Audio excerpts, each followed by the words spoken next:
Hello everyone. सो आज का हमारा जो टॉपिक है दैट इज़ सक्सेस स्टोरीज़। हम जब भी किसी की सक्सेस को सुनते हैं तो उसको सुनकर हमें कैसा फ़ील होता है? क्या हमें लैक फ़ील होता है? क्या हमें हैप्पी फ़ील होता है? या हमें ब्लेस्ड फ़ील होता है? या हमें लकी फ़ील होता है कि यूनिवर्स ने हमें ये सक्सेस स्टोरी दिखाई है? जब भी आप किसी की सक्सेस को सुनते हो ना तो आप खुश हो जाइए कि भगवान इसको ऊपर वाला ना इसको और ज़्यादा दे, इसको और खुशियाँ दे लाइफ में। क्योंकि जब आप ऐसा ब्लेसिंग करते हैं दूसरों का तो वो आपके ही अकाउंट में जमा होती हैं। तो जब आप किसी की सक्सेस को देखकर खुश होते हैं तो ऊपर वाला आपको भी वैसे ही सक्सेस देने के लिए रेडी हो जाता है। और जब आप किसी की सक्सेस को देखकर थोड़ा नाराज़ होते हैं, परेशान होते हैं, जेलस होते हैं, तो यूनिवर्स को लगता है शायद इस पर्सन को सक्सेस अच्छी नहीं लगती है, इसलिए शायद ये ऐसा फील कर रहा है। तो दूसरों की सक्सेस को अप्रिशिएट करना हमारी रिस्पॉन्सिबिलिटी है, हमारी लाइफ का पार्ट है। तो आज मेरे पास एक सक्सेस स्टोरी है जो मैं आपको पढ़कर सुनाती हूँ। जब मैंने इस सक्सेस स्टोरी को पढ़ा तो मुझे इतना अमेजिंग फील हुआ, इतना मज़ा आया पढ़ के, और मैं चाहती हूँ कि आपको सुनकर भी ये बहुत अच्छा लगेगा। ये नाम तो मैं नहीं लूँगी जिस पर्सन की ये सक्सेस है। तो वो क्या लिखते हैं, good evening, due to some reason मैं वीडियो ऑन नहीं कर पाती, क्योंकि मैं अक्सर क्लासेस में ये कहती थी पहले कि आप वीडियो ऑन किया करो। तो इन्होंने पहले लिखा कि ड्यू टू सम रीज़न मैं वीडियो ऑन नहीं कर सकती। I am grateful Vanisha ma'am की कॉस्मोस ने उन्हें मेरी लाइफ में वो टाइम मिला दिया जब मैं काफ़ी नेगेटिव जोन में थी।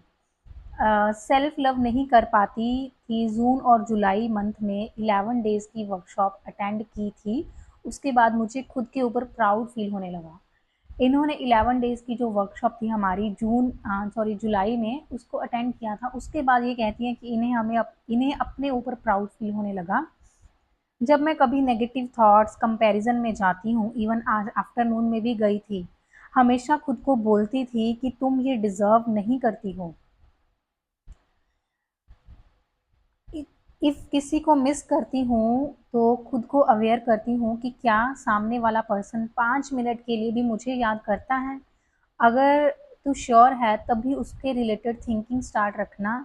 इफ़ नो, इमिडिएटली ब्रेथ को होल्ड करती हूँ एंड थॉट्स को स्टॉप करती हूँ। तो जब भी ये किसी को याद करती हैं तो ये अपने आप से सवाल पूछती हैं कि क्या सामने वाला तेरी परवाह करता है? क्या सामने वाला तुझे याद करता है? अगर तू श्योर है तो तू उसको याद कर, अगर तू श्योर नहीं है तो अपनी ब्रेथ को कंट्रोल करके ये थॉट्स को क्या कर देती हैं, चेंज। खुद को पॉजिटिव अफर्मेशंस देती हूँ। मैं ग्रैटिट्यूड नहीं दे पाती बट मैम की 11 डेज़ की वर्कशॉप अटेंड करने के बाद ग्रैटिट्यूड दे पा रही हूँ। Thank you so much universe. जब इन्होंने 11 डेज़ की वर्कशॉप अटेंड की तो ग्रैटिट्यूड के ऊपर जब इन्होंने समझा तो इन्होंने ग्रैटिट्यूड देना शुरू किया। लास्ट मंथ मैं 10 डेज़ के लिए तिब्बतन विपासना भी शिलोंग में अटेंड किया। उसके बाद काफ़ी अवेयरनेस आ गई है और सबकॉन्शियस माइंड की रीप्रोग्रामिंग कर रही हूँ। सबकॉन्शियस माइंड की रीप्रोग्रामिंग कर रही हैं। सच में सेल्फ लव ने मुझे काफ़ी चेंज किया। Thank you so much ma'am.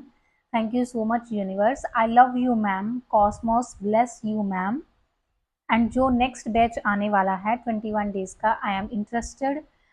One more, मेरी ऑलरेडी एक वर्कशॉप स्टार्ट है, लास्ट 7 डेज़ बाकी हैं।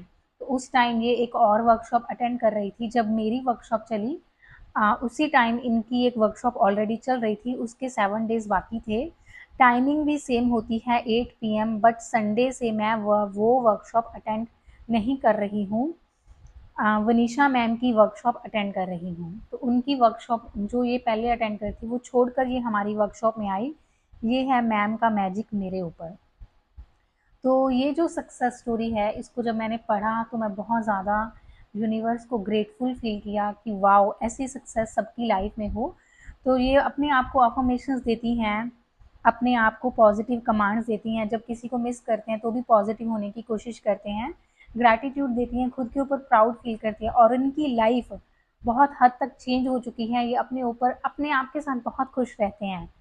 तो मैं ये विश करती हूँ इनके लिए, इनको ब्लेसिंग देना चाहती हूँ कि ये जिन्होंने ये मैसेज मुझे भेजा है उनकी लाइफ में इतनी ग्रोथ हो, इतनी ग्रोथ हो कि वो अबंडेंस में जिए, हैप्पीनेस में जिए और कुछ ऐसा उन यूनिवर्स उनसे करवाए जिसके ऊपर पूरा पूरे उनके आस-पास के लोग, पूरी फैमिली, पूरे रिलेटिव्स उनके ऊपर प्राउड फ़ील करें।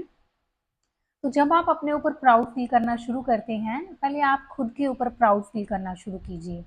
आज की ये एक्टिविटी समझ लीजिए, मैं खुद को मिरर में देखकर ये बोलती थी, I am proud of Vinisha, I am proud of you. और ये लाइन मैं उस टाइम बोलती थी जब मैं बहुत नेगेटिव थी, जब मेरी लाइफ में बहुत नेगेटिव सिचुएशन थी, बहुत नेगेटिव लोग थे।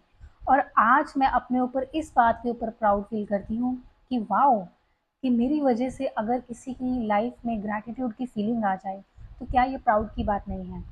यूनिवर्स ने मुझे चूज़ किया है, इसलिए मैं अपने ऊपर प्राउड फ़ील करती हूँ। और बहुत सारी चीज़ें, ये सबकॉन्शियस माइंड, जब आप प्राउड की एनर्जी, आप अपने आप के ऊपर ना बस प्राउड फ़ील करना शुरू कीजिए विदाउट एनी रीज़न। और ये आपका सबकॉन्शियस माइंड उस फीलिंग को सीरियस लेना, उस वर्ड को सीरियस लेना शुरू कर देगा। फिर वो आपको मेथड बताएगा, फिर वो आपको तरीके बताएगा कि किस चीज़ का प्राउड है आपको। फिर वो आपका साथ देता है। ये यूनिवर्स ऐसी सिचुएशंस क्रिएट करता है कि फिर आपको सच में अपने ऊपर प्राउड फील होता है। और फिर सिर्फ आपको नहीं, आपके आसपास के सभी लोगों को आपके ऊपर प्राउड फील होता है। एक और सक्सेस है, उसको मैं कल अपलोड करूँगी। वीडियो लंबा हो जाएगा तो फिर अपलोड नहीं हो पाता है। सो अगर आप भी चाहते हैं कि ऐसा आपकी लाइफ में भी चेंज आए, आप अपने ऊपर प्राउड फील करना शुरू कीजिए। आप अपने आप से प्यार कर कर देखिए, अपनी वाइब्रेशन से प्यार करके देखिए। आप मेरी वाइब्रेशंस को समझ कर देखिए कि मैं क्या कहना चाहती हूँ। कि जब आप अपनी वाइब्रेशन से प्यार करते हैं ना, तो आपके लिए सबसे पहली इम्पॉर्टेंट चीज़ जो होती है वो आप खुद होते हैं। आपकी प्रायोरिटी आप खुद होते हैं। और जब आप अपनी प्रायोरिटी खुद को बनाते हैं, तो ये ब्रह्मांड भी आपको ऐसे अवसर देता है कि आप दूसरों की भी प्रायोरिटी बनते हैं। तो जो आप खुद को दोगे वही आपको बाहर से मिलने वाला है। अगर आप अपने आप को एप्रिसिएशन या प्यार देते हैं, तो आपको बाहर से वही अट्रैक्ट होगा, क्योंकि आप वो अंदर हो। जो आप अंदर से हो वही आप बाहर से अट्रैक्ट करते हो। सो आई होप कि आप समझ गए होंगे कि मैं किस बारे में बात कर रही हूँ। सेल्फ लव में आपको क्या क्या करना है, अपनी वाइब्रेशंस का ध्यान रखना है, अपने आप से प्यार करना है, अपने आप को कॉम्प्लीमेंट देना है, अपने आप को नर्चर करना है, अपनी सोल का ध्यान रखना है, अपनी वाइब्रेशंस को हाई करना है। तो ये ब्रह्मांड आपसे उतना ही प्यार करता है जितना आप अपने आप से प्यार करते हैं। ये ब्रह्मांड आपको उतनी ही पॉजिटिविटी देता है जितनी पॉजिटिव आप अंदर से हैं। So take care, bye bye and have a nice day. Love you all. Bye bye.